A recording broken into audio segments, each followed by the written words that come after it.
Well, what's going on, guys? Welcome back to the Divij's Den podcast. It's been about a week since we filmed, but I'm happy to be back. Still very jet lagged from my trip to India and Tokyo, but we're pushing through. We got episode 66. We got Christian co-host. How's it going, guys? How are you, bro? Be back, yeah. I haven't seen you in a minute. Yep. Life is good? Life is good. You got a fresh beard trim? Thank you. Yeah, man. So look, we got a different kind of unique episode today, which I'm excited about because, typically on this podcast, we have influencers, celebrities, we've had some really great guests, dude. We've had, Lance 210. We've had Alana Pandey, Dorf Mamba, Lexi Pantera. And I think this year we really want to just kind of have some unique perspective in terms of business, career, life, and just really tap in with some really amazing humans. And I'm excited for today's podcast because, again, it's very unique and it's a space that's close to me because, and you, because we co-founders. We've spent time in e-commerce and business and entrepreneurship, and it's kind of what we do every day. And so I'm excited to really pick this dude's brain. We have the founder of True Classic TEES, a really incredible e-commerce brand selling some really high quality products. We got Ryan with us. What's up, man? What's up, man? How are you? I'm cold, as I mentioned. How are you? Things good, man. This is LA cold though. I'm from Michigan, so you guys don't really. That's the real cold. This is easy. This is summertime for Michigan. I hear that though. Once you live in California, you get adapted to California. This becomes cold for you, even though you're from the cold. No, I'm such a huge pussy now, honestly. 100%. It's in the 50s. I'm just like, what are we doing here? This is not supposed to be the LA life that I was supposed to live. Yeah. I heard I was gone the last 2 weeks, but I heard it was like flooding here. Like it was bad. Yeah, it was raining so bad for California. It's like it was wild, actually. That's crazy. I heard people were like their cars were like hydroplaning and shit was like getting pretty sketchy. People, you know how Californians are with with when it rains and the weather. Yeah, everyone a little bit of freaks rain, the fuck out like it's a natural disaster. It's like freaking it's not out. Yeah. Most annoyingly though, no one knows how to drive in water out here. It is really maddening how bad everyone drives in LA. And I've lived in a lot of different states. This is by far the worst as far as drivers are concerned. It's so brutal. Absolutely. Let's do a quick PSA. When your car is hydroplaning, you do not hit the brakes. Like I've been in situations where my friends like we're in the car and the car's kind of like being a little sketchy and they'll like slam on the brakes, like trying to adjust the wheel. Like you're supposed to just let it be and like not freak out. Yeah. Just leave enough space. Yeah. Exactly. So Ryan, I'm excited to talk, man. I'd love to just kind of hear about your background, dude. Like where are you from? How did you get started in e-com? Like who is Ryan from True Classic TEES? Man, I'm from Michigan originally. My background is really in music production. That's what I went to school for. It's what I got on my degrees in. So I exercised that creative muscle for a very long time. And I went to school. I'm a college dropout originally. I went to Michigan State, flunked out, decided that, business school was not really the path at the time. And so I went down to Florida, went to a music school there, graduated. Went up to Atlanta, tried to work out in the music scene and make it work, but it was just brutal, cleaning toilets and really not living the life I thought I was going to live out there in the music scene. Yeah. And so from there, poker was starting to really boom, and I started getting good at that and making some really good money. So I thought, all right, well, if music doesn't work, maybe I'll try this poker thing. The music thing I always kind of had in my back pocket, and it was making me a little bit of money. I was working as like a session musician, going into recording studios and playing instruments for producers. And also during the day, I would, or kind of like the late afternoon, I would go into restaurants and play piano at like Italian restaurants and different kind of places all around Buckhead. And yeah, that's how I made money. I was lucky to make $50 a day and get free food. So it was kind of a brutal life in my early 20s. But the poker thing kind of started making me money, and I thought, well, let me just follow the money as with anything in life. So that led me to moving to Vegas because I thought I was Phil Ivey overnight. So I was like, all right, well, I'll take my $3,000 and I'll become rich in Vegas like everyone thinks. So I feel like I know how this story's about to go. Not good. Yeah, I went broke probably within 4 months. I was amazing that I lasted 4 months. I was playing, if anyone knows anything about poker, I was playing like 2-5. And, to have a bankroll for 2-5, you need at least, I don't know, 250K in the bank. So I was playing obviously way over my head, and eventually you go broke. And then you either have to borrow money or you just move on and start working in the industry. And that's what happened. I wasn't into borrowing from anybody. So I got into the nightclub scene, started working as a nightclub host, and things got a lot better for me during that time. But it was pretty brutal in Vegas for a while. I was definitely living on ramen for every meal, and whatever poker comps I could use in the casino to get free food was kind of the life I was living. But eventually got burnt out with the whole scene out in Vegas, and wanted to go back to school. So that's what I did. I went back to Florida, got my bachelor's degree in music business. And then from there went to LA, and I've been here ever since. But my journey in LA started out pretty brutal as well. I mean, I pretty much punted my 20s for the most part in terms of like making money. I just was never really able to figure it out, and music just could not get me there. Poker got me broke. So I was kind of lost. I really didn't know what to do at this point. So I did have a lot of digital marketing skills that I had acquired over the years, a lot of computer science skills like web development, writing, graphic arts. So I was kind of just looking for anyone that would hire me for any of that kind of work. And I got a job at an SEO company, and they kind of gave me my first break. And I got in there, and I realized that the money was not so much in building, but figuring out how to drive traffic to websites. That was really where the cash was. So once I figured that out, I was like, okay, I need to learn this SEO thing. This is really important. And so, but then as I was kind of working there, I probably only worked there for about 8 months, and I got this opportunity to work with a music producer, a famous music producer. And I thought, all right, I'll give the music thing one more try. Let me see if I can make it work. If I can't make it work with this guy, that's it for me, basically. So I started working for him.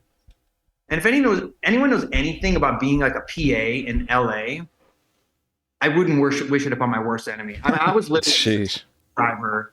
I was a taxi driver for about 1.5 years, and I would just sit in the car. Like, we would go to like Jimmy Iovine's house, and he would get out of the car and he'd be like, all right, I'll see you in a couple hours. And then I would just like sit there. Just post up. Like in the car, in the driveway for like 3 hours. Like, it was. At least you're in like a nice driveway.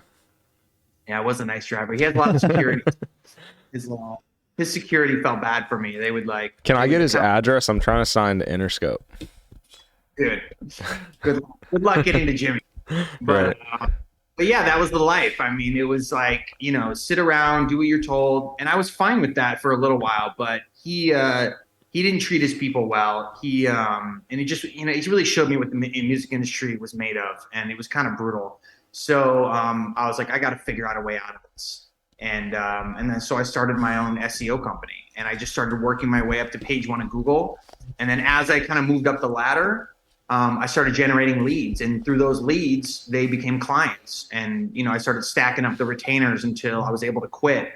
And then I just kind of never looked back. I made enough to quit my job, and then I did that for like a decade.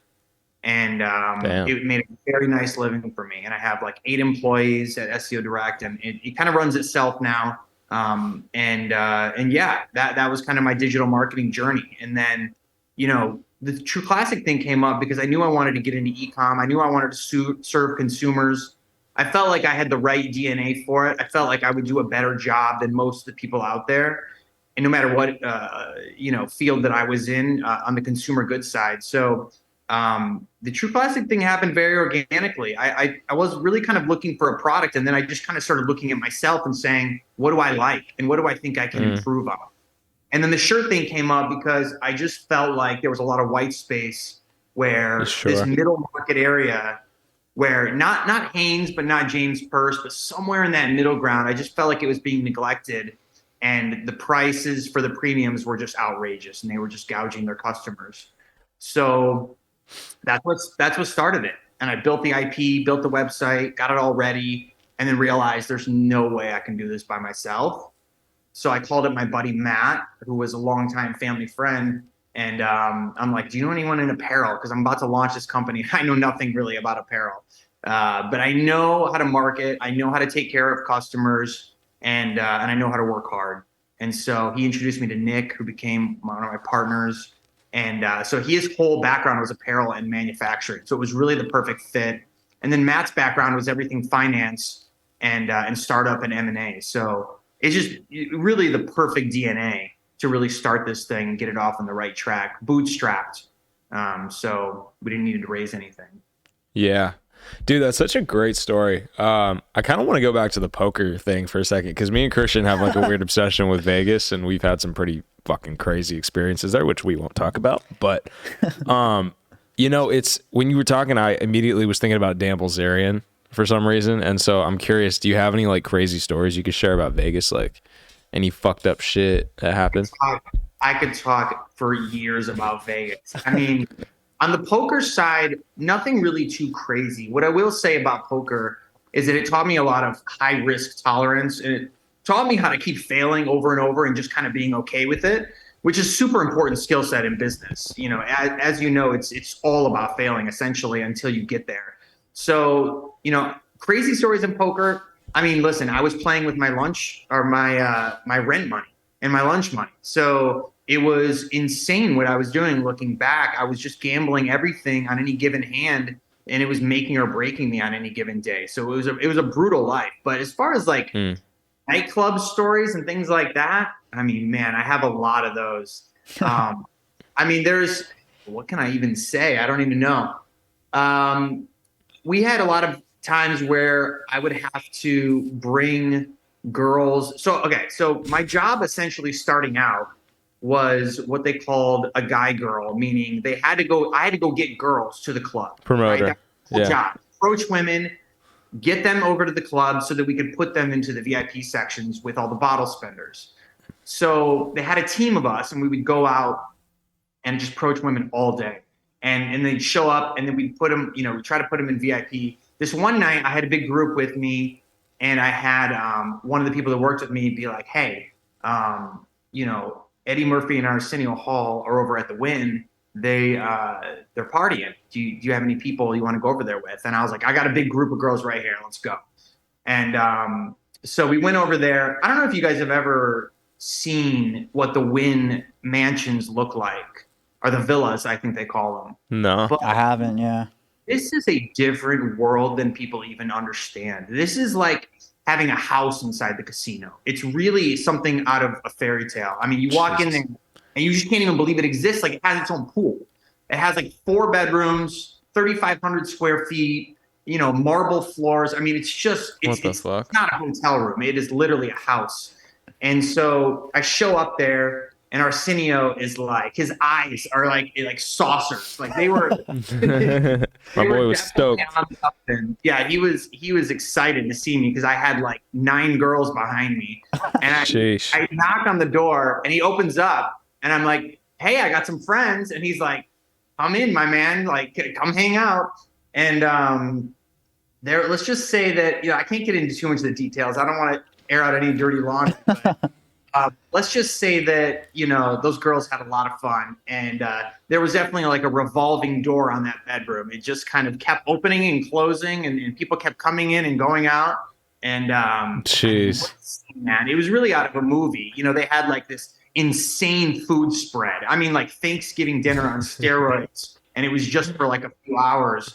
Not to mention the pool scene was just full of people, not wearing a ton of clothes, just like jumping in pools. I mean, it was really a madhouse in there. But why do I feel like Mike Tyson was there with like a tiger or something? That would have been nice. Basically Hangover. Dude, that's fucking crazy. Well, hey, it sounds like you turned your low times of like these poker, shitty days where maybe you lost a shit ton of money, and I'm sure your self-worth or whatever at some points was low, and some days it was high or whatever, and that roller coaster probably, in my opinion, maybe has my perspective has maybe trained your brain to be a better entrepreneur in a way, because like you're used to that up and down shit. So like now that you've gotten past all that BS of your life, and you seem like you're at a place where you've got like a successful company, like tell us about that day-to-day life. Like, or actually rather, how did you start True Classic with your co-founders, and like, like what was that initial first months of launch? Yeah, so the good part about my background is that I had already put in my 10,000 hours. I put in my 10,000 within music, which gave me a lot of creativity leverage in the creative that we were putting out. It gave me, I put my 10,000 hours into poker, which gave me a lot of room to fail and learn what high risk looks like. And then digital marketing, another 10,000 hours. So when I started True Classic, I had put in so much work leading up to that point that I just knew how to spend the money right. And I knew how to make the money work for us. And I knew that it was going to be on the backbone of performance marketing. And that's really how you scale companies quickly, is spending $1, making $2.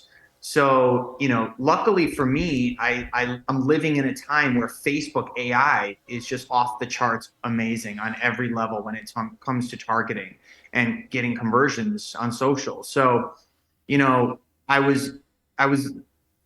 did a lot of work to learn the skills on Facebook over the years. So when I started out, I basically ran all our paid media. I ran all our AdWords. I did all the SEO. So right from the beginning, I hit the ground running. It wasn't like this long struggle of like trying to figure things out. It was just, I was ready to go. When I started the company, it was like I had my skill set. I knew how to do this without raising money. So from day one, we were profitable. Wow. And, we probably made like a $3,000 investment on inventory, and that was it. And then from there, I think we did like 20 to 30,000 that first month. Wow. And we really knew we were onto something within the first couple of weeks, because we started to watch the sales kind of build on themselves. But yeah, in the beginning, it's really tough. I mean, you really don't know for sure if you have like a side project or if you have something big. And within that first month, we knew we had something big because it was just kind of growing on its own. But that's not to take away from how great Facebook is as a machine for people to test product in new markets and see if it's viable or not. I mean, there's guys all over the world who are just, drop selling and doing this drop shipping at scale, making hundreds of thousands of dollars a month, selling other people's products and testing things and doing that arbitrage on Facebook. And it's how you learn how to build real companies. I see that as a kind of the training ground. So I did a lot of studying in those Facebook groups on how these guys really scaled from nothing. And I was like, man, if these guys can do it with literally zero training, I know I can do this. So Facebook, man, that was it. If I didn't have that, we wouldn't be here for sure. So it was a struggle in the beginning as far as inventory is concerned, because that's really the whole game when it comes to e-com, is managing your inventory correctly and having good demand planners. And we learned that the hard way many times over, where you're understocked and you sell out, or you're overstocked and you have invoices coming in that you can't pay because you have to burn through that inventory. So that's how you sink companies too. You overbuy and the bills get too big and the cash isn't coming in the way you thought it was, and then you go bankrupt. So you have to watch that fine line of like being perfectly in the middle. But it's hard when you're a growth company and you just don't know. I mean, we went to 100 million in 2 years. How could I have ever suspected that this side project was going to do that kind of revenue? It's impossible for me to wrap my head that it was going to be that big, that quick. I thought it was going to do well, but I didn't think it was going to do this well. So, wow. But yeah, it was tough in the beginning, and we made a ton of mistakes, and we still make a ton of mistakes. It's just very costly now when we make a mistake versus in the beginning where you can afford to, spend a few $1,000s accidentally on a SKU that is sold out. Or nowadays, if we, like we had an app the other day that was turned on that was hindering people at checkout. I mean, when you have 150,000 people going to the website every day, do you know what even an hour would cost me if the checkout went down? I mean, it's in the, $20,000 to $40,000 range for 1 hour. So it's just insane at this scale, but mistakes happen, and that's just kind of the way it goes. Can I ask you what has changed? You said in the beginning it was really Facebook marketing and targeting heavy. What has changed now? And you refer to that time. What has changed now in marketing from then till now? It seems like there is a difference? Well, luckily we're a broad product. So, yes, iOS 14 came, it wiped out a lot of data for advertisers, which is really crippling the niche businesses of the world that rely on that target heavily to find their customer. So if you're selling, I always go back to this Golden Rose company that is just tanking because, you used to be able to target people that just got married, just had an anniversary, people that needed flowers. That's all gone now. Now you're just like, you're shooting in the wind to see where you can land people and create brand awareness. But luckily t-shirts is a very broad market for us. And we don't even have to target just men, where 30% of our sales is women. So we can really just like let Facebook do its thing and find the people. But in terms of what's changed, to answer your question, honestly, most of our spend still goes to Facebook. And we do a lot of regressions and incrementality testing, and we have every attribution software under the sun. I will tell you that after spending hundreds of millions of dollars on advertising, we're living in a Facebook world. It just is what it is. There's just nothing, there's no way around it. And trust me, I've tried to find that other golden nugget out there. It just does not exist. I would say the next best thing to Facebook is Google. But again, it's a very different machine, right? Like you're finding people that already have the intent to buy. So you're not prospecting necessarily. You're finding warm leads and you're converting them, which is a much easier game. I would say other than that, the other best prospecting tool out there, hands down, is TikTok. They're starting to gain some good momentum on Facebook. Mm-hmm. We're starting to spend. We used to be like, we hit a wall with TikTok. We were only able to spend like $1,000 a day with them for the longest time. And then what we realized was it was so much about creative native content for that platform that we broke through and we were able to now we spend like somewhere between 5 and 10 a day on TikTok. But it still is a work in progress over there. And the attribution is not perfect. It's a different engine too, because they count their sales on single session attribution. So basically, if someone wants to make a purchase on TikTok, they click the shop now button, it pops up the browser directly in platform.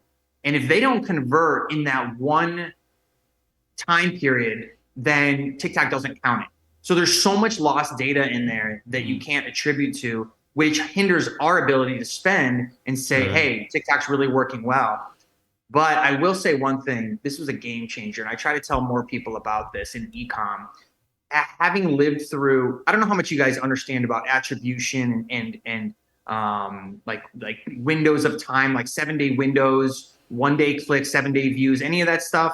But attribution is really the whole game when it comes to digital marketing. It's basically being able to say, okay, if I spend $1 here and that person goes about their life and they see a billboard or they see a TV ad or they get a mailer or whatever it is, like, what is really driving them to make that conversion? Like, how can I attribute that dollar back to that platform so that I can just go spend more money on that platform? So that's the journey that I've been going on the last 3 years. And I can tell you that the biggest source of truth that everyone has in e-com is your what's called post-purchase survey. So it's essentially when someone makes a purchase, they get a survey that pops up instantly and it says, how did you hear about us, right? And you give them an option: Google, TikTok, word of mouth, referral, Facebook, whatever. And then so the people's response is how we basically spread our budgets at scale. So we look at it and say, okay, yesterday we spent $20,000 on YouTube. And then the next day we look at the survey. Did the YouTube responses increase, right? Or did they not? If they did not, then we know it's not incremental to the business. And what we keep finding is that Facebook and Instagram just take up like the largest chunk of our survey. And then TikTok's like number 2 to that. So we know that when we're spending there, that it's actually working.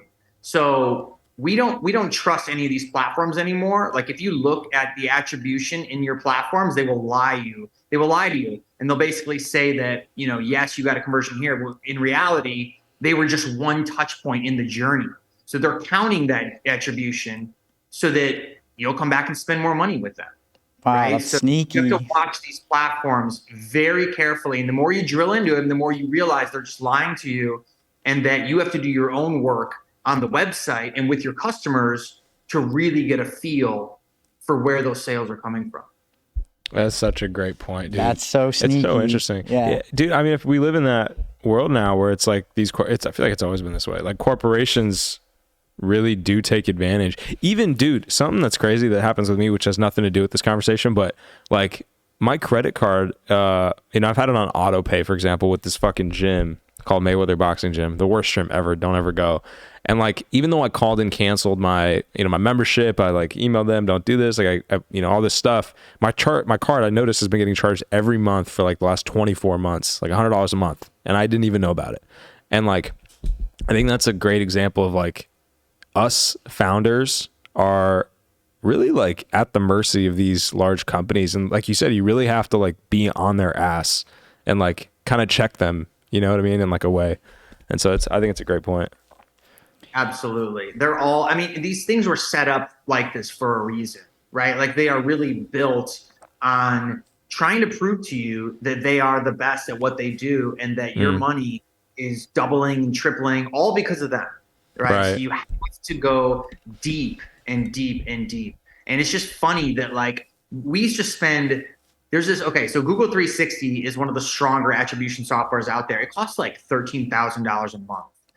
Right. And we thought, you spend this kind of money and you're going to get all the answers. And the truth is that post-purchase survey costs us like $30 a month. And it gives us more accurate information than this NASA level, software that Google puts out that we've been spending a fortune on for the last year and a half. So, it's not all about spending on like big fancy pieces of software. It really is just about getting to the truth. Yeah, it's so interesting. What is your approach to influencer marketing, and how do you view the creator economy in its relation to True Classic? So we do a lot with influencers, obviously. I mean, everyone does that has any kind of real scale. I mean, even the smaller brands, but it's important for us. What we focus on with influencers, we try not to do the big guys. We try to go after the guys who have really strong engagement with their audiences. So the guys that are like, 50,000 followers, 20,000, that's kind of our sweet spot. We don't like to, and listen, I have paid for the big guys. I paid for the 5 million, the 10 million guys. And I can tell you, it does not net out. It definitely does not net out to sales. And people think like, I just got to pay this one guy 10 grand or 20, whatever his fee is. And then I've made it. And I can tell you from doing it, it is complete fucking waste. It really is. What you need to do, so there's a software called Creator IQ that we're using. And you can basically do these campaigns at scale where you contact, a large group of micro influencers all at once and basically say like, here's the campaign, here's what it's going to cost, here's, what we need from you. And it just takes all the work out of it. So what we do is we try not to do too much organic stuff, even though we're going to start ramping that up now because we just got this girl in here who's a killer. She used to work at Manscaped and she ran all their social and she's going to really start ramping that up for us. But what we do now with influencers mostly is we try to work with them in a different way. So if you traditionally look at working with influencers, what it is, if you talk to them and you say, hey, give me a rate, what they'll say is, okay, $500, I'll post you on Instagram, I'll post you on TikTok stories, and that's it. See you later. Yeah. That is worthless, okay? Let me just tell you that, now I wouldn't say worthless. At scale, it's worth something. But the much better way to do it is this. It is, okay, what you're going to do, creator, you're going to create a piece of content for me. I'm going to pay you for that content. Then what I'm going to do is I'm going to take that content. I'm going to whitelist your account on Facebook.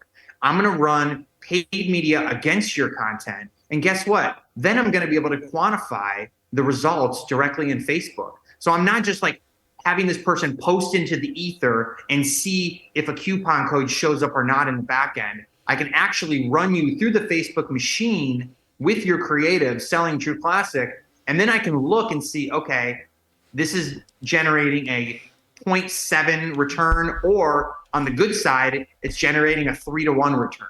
So I'm going to know if it's a loser or a winner just based on what Facebook's telling me, because they're attributing it and they're letting me know. So that's really the right way, in my opinion. Because if you get a winning creative from one of these guys, you want to be able to spend to the moon on them. You don't want to be stuck with them just making a post and then it's eventually just going to go away in 24 hours on the stories, and it's going to go away off their feed in a couple of weeks. So no one's ever going to see it again. But if you have it and you own it in Facebook, and usually you work out a term with the influencer, you say like, okay, 90 days of whitelisting, and then you're able to run that creative, is as far as you want for 90 days and spend the absolute max. And then once the 90 days comes up, they can either renew or not. So that's the smart way to really do social, in my opinion. But I think it's a balance. You do some whitelisting, you do some organic, you do a bit of both. But I can tell you from experience that whitelisting is the way to really get results out of these guys. Yeah, it's such a great point. And all the brands that we work with at our company, like it's not all of them have that approach, but the ones that we see as the most successful and the ones that have always come back kind of have a very similar mindset to you, which to me makes a lot of sense. How, in terms of the actual brand, right? I'm curious because you mentioned James Purse, I think is the brand, and then Hanes, and then you said True Classic is maybe somewhere in the middle. What is the differentiation point for you? Like, what's the unique selling point about True Classic from like a quality perspective or product perspective? So traditionally, shirts that have blends to them, meaning like a cotton poly blend, are just more expensive. They're, $40, $50, $60, $70 shirts. And I basically said, I know these guys are gouging people. I know they're making a massive margin on their customer. I'm happy to remove most of that margin and give it back to the customer and just lower the price and just make it reasonable for people. So originally I wanted to do bamboo shirts. I don't know if you guys have ever tried. No, never. Fabric. That doesn't sound. It's fabric. It's not. Like, yeah, it's insane. It's so nice and it's very premium. But what I realized, it was just going to be too costly to develop. So that's where Nick comes in. Where I'm like, Nick, I want to do bamboo, and he's just like, you're never going to get to a price point with bamboo that's going to make sense for the brand. So what we did is we figured out that this cotton poly blend was really the path. And, but you still need to do a lot of work on the manufacturing side to get the right brushing out of the yarn so that it's soft enough, but not too soft where it's, pilling after washes. And there's a lot that goes into manufacturing great stuff. And you really just got to have manufacturers that know it very much in detail. And not only that, you have to know how to QC the stuff too. And say, okay, the stuff that's leaving the warehouse, is it up to par? Is it measuring correctly? Is it measuring on spec to the tech pack that we have built for them? And you got to hold these guys responsible so that your product, when it gets in the customer's hands, is going to be something they really love and expect. So we built this prototype, and I loved it. I really thought right off the gate we kind of nailed it. And then the customers, it just kind of really spoke to the customers when they put it on. They really loved the feel and fit of it. But really the fit too was my other big pain point. So essentially I was solving two problems with this shirt. Number one was the quality and the price component of not gouging people for premium. And then also the fit. I just felt like, women have done a great job of building products for themselves that help them look better. And I just think that most people thought that guys didn't give a shit. And I wanted to test that theory. I thought there's got to be a segment of the market that cares. Turns out it's much larger than I realized. And, thankfully. But, the fit, we went on a journey to really kind of build the right fit. And we went through a lot of iterations on the shirt until we were happy. And I always said that if I do, and this is important to why True Classic was successful, I always knew whatever I did, it was going to be super narrow, right? I wasn't just going to be Gap. I wasn't just going to have 5 million SKUs, 5 million colors to where you're just the everything brand for everyone. People really need to be able to put a pin in you and say, this is the guy for that one thing.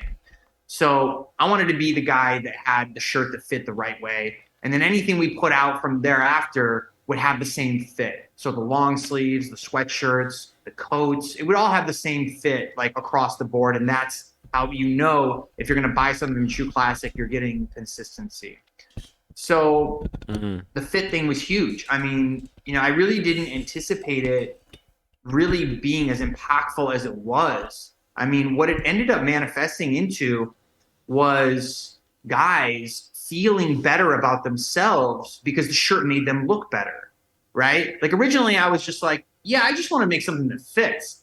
And then I started getting feedback from all these women telling me stories about their husbands, how, they felt self-conscious and now they just have this air of confidence about them.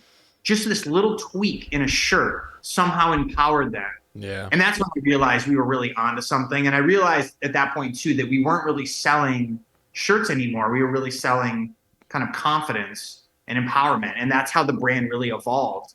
And that's why people really latched onto it. They really just, the whole look good, feel good mantra really rings true with a lot of people. If they're dressing their best, they're really feeling their best.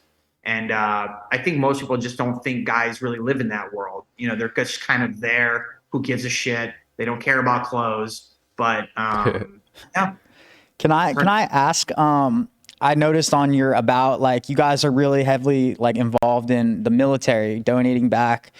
Where does that giving back of proceeds of profits play into like promoting the company, or how does that kind of factor into the equation?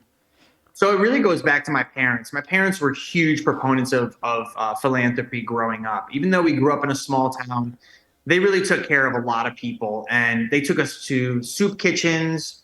They really, even though we were, kicking and screaming along the way, but they really just showed us how to treat people, my brothers and sisters and I. And they showed us that if you treat people right, eventually it's going to all come back to you, and there's going to be a lot of good karma that is involved. And it really is just like the right thing to do, right? Like just treating people good, whether it's creating value in products or helping build houses or donating shirts. It's all just, you just want to create a lot of goodness if you can in the world. So I got to see how that manifested in real life. My parents struggled with their business, but they treated everyone really well. And because they treated everyone really well, they got favor from the banks, they got loans, they got people to help them, and they dig themselves out and made a very nice life for themselves. So since I was the product of that, and not only that, my dad was in the Navy, my stepdad went to West Point, my cousins were all in the military. I had multiple generals in my family, Air Force, Army. So it was really, I was supposed to be in the military, and I'm an artist, man. I am just not that guy. I was really like the black sheep in a way, but this was kind of my way of giving back. I knew that whatever mission I really wanted to go after, I wanted it to be something close to, my heart and my family. And the veteran thing was just a no-brainer, especially since, so my dad retired and he moved to Savannah, and he got involved with the Tiny House Project, where they were building these little houses for veterans in Savannah. And I was like, this is perfect. This is exactly what I want to be involved with. He's already doing it, so why not just help them? And then from there, it evolved. Like as we got bigger, we started realizing there's so many veteran organizations around LA that need help, and they're building houses out here now. They have Village for Vets that we do a lot of donating to. So it just evolved, and now it's gotten so big that it's gone beyond veterans. It's anyone who needs help. It's really like even just beyond homeless. There's a lot of communities in need around here. So we're donating to like schools, churches, whoever needs them. Essentially, they contact us, and we just figure out a way to get them what they need. Even if it's not shirts. Sometimes, there was hurricane efforts in Florida a while back, and we donated, the things they needed, which was like toothpaste, toothbrushes, underwear, socks, bottles of water, deodorant. So we just try to put it out there that like, hey, you guys tell us what you need. I'll figure out a way to make it happen, even if it's not shirts. It's really just, I want to be one of those companies that really is just available and has the resources for people to say, hey, we need help. What can you guys do? And us to be there and be like, we'll figure it out one way or the other. So that's really cool. That's super cool. You're able to like give back to the people, from the people that built up your company. So that's really cool. Would you say like the military are a lot of the buyers of your product are in the military? I would say definitely a good segment. I mean, they're definitely some of our most loyal customers, right? Like I get a lot of them that message me and just love to be a part of something that gives back to that group of people. So yeah, I would say definitely a large segment of our buyers are those people. We love it, dude. Yeah, it's good, man. It's like as a founder too, I've always been thinking about like, you know, how do we kind of have that aspect to our company in terms of like, I don't like the word charity, but it's more just like you want to help people and you help people. And so it sounds like you've really accomplished that, which is super, super cool. And I don't think we see that enough with founders. Like a lot of friends, a lot of friends of mine are very successful founders to the point of like, you know, $300-400 million in revenue, and like their margins are fucking crazy because I've seen their P&Ls and their balance sheets, but they don't really do much in charity and all that stuff. So it's really cool. What's next for you? Like where do you see, I mean, when you build a company in 2 years to 100 million in revenue, it's like, obviously I think, you know, you could get it to that 300, 400, 500 million and then obviously exit at some point. But is for you, is the satisfaction in the growing of this thing, or are you more so like excited for that acquisition moment? Because I'm sure it'll happen for you. I'm ready. I mean, listen, 3 years in true classic time is like 30 years, man. I have probably aged like 15 years in this 3-year period. I mean, the grays and the beard are coming in. Yeah, dude. I mean, listen, I had no white hair in my face before I started this company. So it's just, listen, people don't realize what you have to bleed out your eyes to make these things work. I mean, you have to give, even today, I have 50 some employees and I'm still busting my ass like I started this thing last week. You know, like it actually gets a bit harder as you scale up too. I've realized that I thought that when I got here, I would be chilling at home with my kids, doing whatever I wanted. And what happens is that the more people you put under you, the more responsibility you have to take care of. And they all have their own issues. Guess whose problem that becomes? It's yours. Right? Yeah. Exactly. Yeah. So I have to figure out how to speak their language of what helps keep them motivated and fulfilled in the company. So not only do I have to run the company, figure out how to make everything work perfectly in every sector of the business, but then I also have to be a leader for all these people, make sure that they are absolutely motivated at hitting their goals and doing the right thing, and finding fulfillment out of all of it at the same time.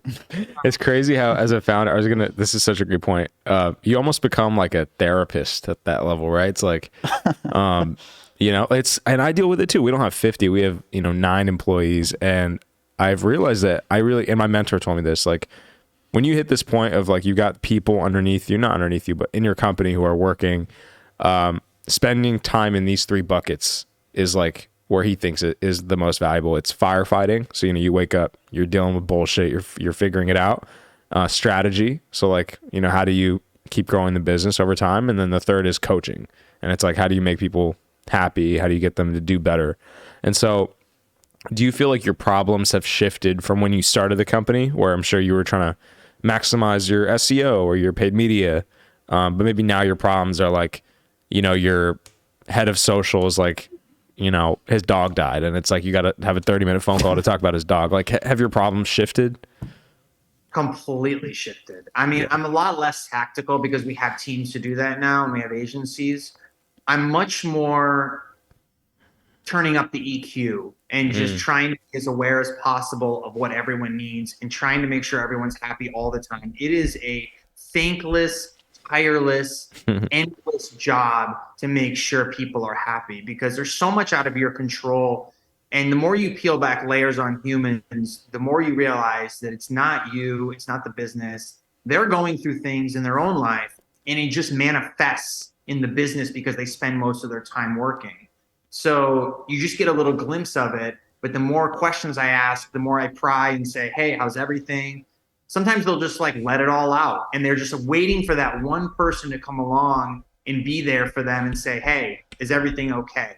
And they're like, you know, it's not okay. And then I'm sitting here like, here we go. Like, where is this gonna go? And what can I do to help you? And that's really, and listen, I have a wife, I have 3 young kids. I have my own world to take care of. You know what I mean? So it's like now I have this extended family that I have to constantly think about. And 50 new siblings. Yeah. It consumes me because I don't know how to not care. You know, I think that part of where I fall short is that I overcare and I care too much to a fault on things that I just can't control. Like I'm like, you know, there's a lot of people out there who are they're just not self-aware, and it works really poorly for them in life. And then you have the people who are overly self-aware and it works against them. Like, let me give you an example. Like, if I walk to a grocery store and I see a guy walk in front of a lady and not hold the door open for her, I'm immediately triggered by that. And I'm thinking, like, how did that guy not know that the right thing to do was to open it for that lady?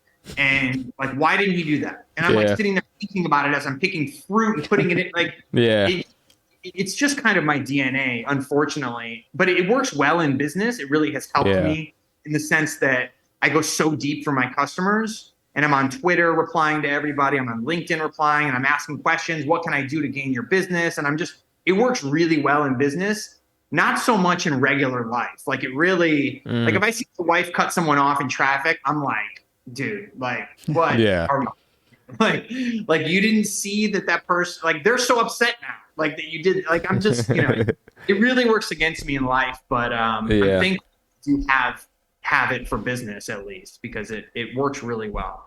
Yeah, dude, you're striking a chord, man. Because it's like, I feel like empathy, right, is like the key thing. And you said EQ. It's the same. Like, having empathy is so important, and especially as a founder and as an entrepreneur. But given you do have your own world, like your kids, you probably have a dog, a cat, your wife, your parents. Like, what are you doing for yourself every day to make sure that your mental health is like on par, to where you can then go help 50 people with their bullshit?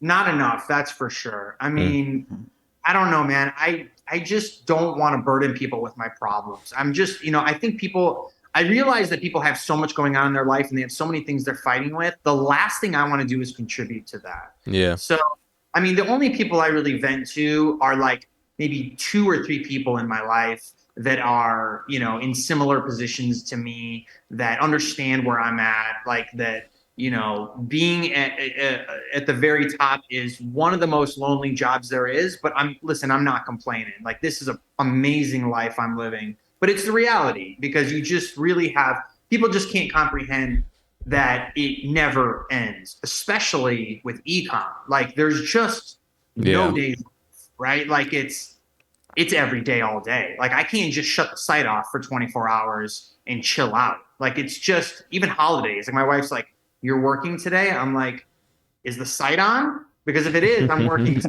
It never stops. But to answer your question, you know, I probably should have like I should probably get a therapist and just talk to them about whatever it is I'm going through. But like, again, I don't even want to burden the therapist. Yeah, because it's like the therapist has their own bullshit going on. Exactly. It's like, I know you're paying them to burden them, but it's just a weird thing I have. And I'm not in a position where I'm like, oh, I have to talk to someone. Like, if I get to that point, I probably will seek, you know, some sort of guidance or help. But I get enough feedback from other CEOs and founders that I talk to that fills my buckets enough to where I'm content and I'm good. I'm just trying to be as good as I can for everybody else, really, is kind of my goal.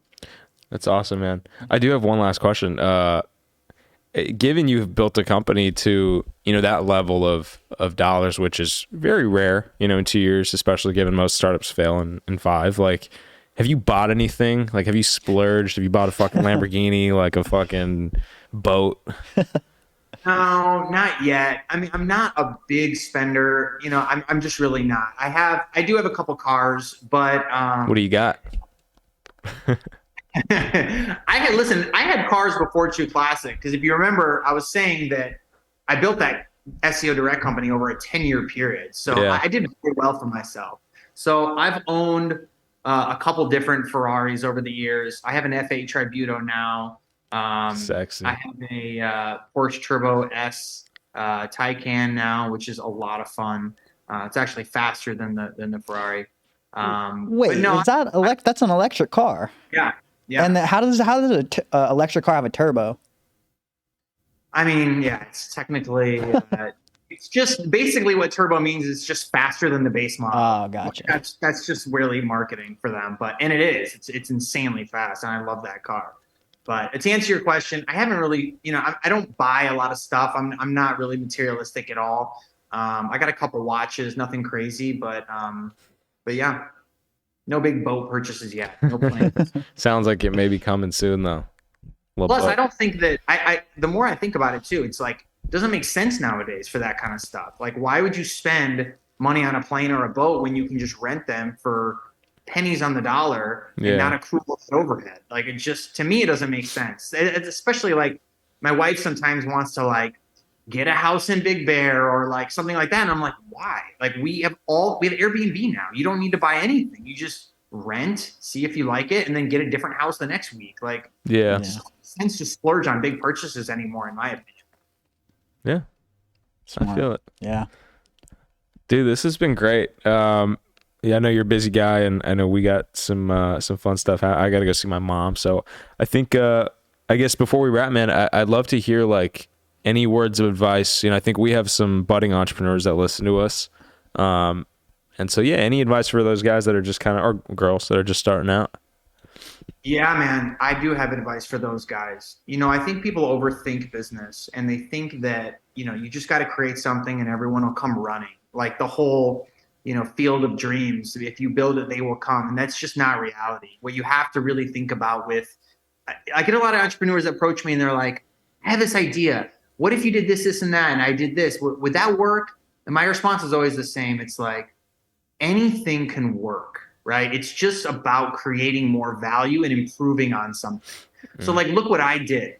I improved a t-shirt. I didn't reinvent t-shirts. I didn't make the t-shirt. I improved the t-shirt, and I improved the price of it. So you can really look at anything in life and improve on it and say that's a business. But ultimately, it's not about the idea. It is always about you executing better than everybody in the market that you are competing against. You don't have to execute at a Steve Jobs level. You just need to execute better than everybody around you. And that was part of why I started True Classic. When I looked at this white space and I looked at the people that were playing in it, I was like, these guys have no clue what's coming for them. I am going to blaze through this market so fast. I am going to dominate it within a few years. And that's what happened. These guys were in business for 10, 12 years. And within 1 year, I was passing them in revenue. And it's because I went deeper and I was way more intentional about the value that I was providing to people. Intentional on the ads we were creating. They were more informative and comedic, more intentional on customer service and making sure that we were Ritz-Carlton, and more intentional on the product itself. If you have a product and you go deeper on it than everyone else in your space, you will eventually win, because that market will seek you out and they will find you, and they'll get behind you essentially. So stop valuing ideas, start valuing humans and what they need, and just improve on something, and then execute fast, right? Like, that's why we're here. You have to just go blazingly fast, fail a million times over, and then just keep reiterating and learning from those mistakes and applying those learnings and improving every day. That's some great advice. Sheesh. Yeah. Wow. Yeah. I love it, man. Ryan, thank you so much, man. If you guys haven't bought a t-shirt from them, go check out trueclassictees.com. I think that's the website. And yeah, Ryan's doing some great stuff. Thank you so much for coming on, man. Christian, you're the GOAT. Yeah, this has been Divij's Den, episode 66. Subscribe, leave a review. And until next time. Thank you, guys. Peace. Ryan, thank you so much, bro. I learned a lot. Yeah. Yeah, that was great. Wow. You had some really, really crazy points that I didn't even think about, like super insightful on the marketing end, like Jesus. Yeah. Yeah. That was I feel like you gave a lot of your sauce to the like a lot of your That's what it is. I'm happy to. It doesn't, because here's the thing. No matter what I say out there, there's so much nuance to executing it perfectly. Yeah, That exactly. it's like people just don't realize. Like nothing I've said is really proprietary either. You can find it here and there, but to really execute on it, it's so difficult to really, like, I can say, go spend on Facebook. What the fuck does that mean? It's like, there's so much nuance to making sure that spend actually works on the back end. Like, the site has to be perfect, right? The product has to be perfect. The ads have to be perfect. Everything has to be perfect. So, like, just to say that doesn't really do anything. help it. It just confirms, I think, for some people that are spending money on frivolous shit that you shouldn't. Really, like, really just figure out how to make Facebook work. And if you can make that work, that's all you need. That's crazy. 100%. That's amazing. My man, dude, appreciate you, brother. I'm gonna email you. Let's definitely like chat or link up or something for sure. For sure, man. I'm always open. So, enjoy that movie. Yeah. Avatar. I was gonna see Avatar today. Who is? Ryan. Oh, really? Yeah. It's good. It's long though. Prepared. I know, that's what I heard. My wife's looking forward to it. That's why I couldn't come down, because we have like an afternoon matinee. So there's no way I could have gone to Hollywood and back and not blew through the movie. So no, all good, brother. Enjoy. It's a good one. Yeah. Come down in person. Yeah, no, I'll be in Calabasas next week, so I'll say maybe I'll come by for breakfast or something. Yeah, come by, man. We're always here. No. So, cool. Awesome, guys. Thank you, brother. Bro, thank you. Have a good one. Yeah, man. That was great. Holy shit.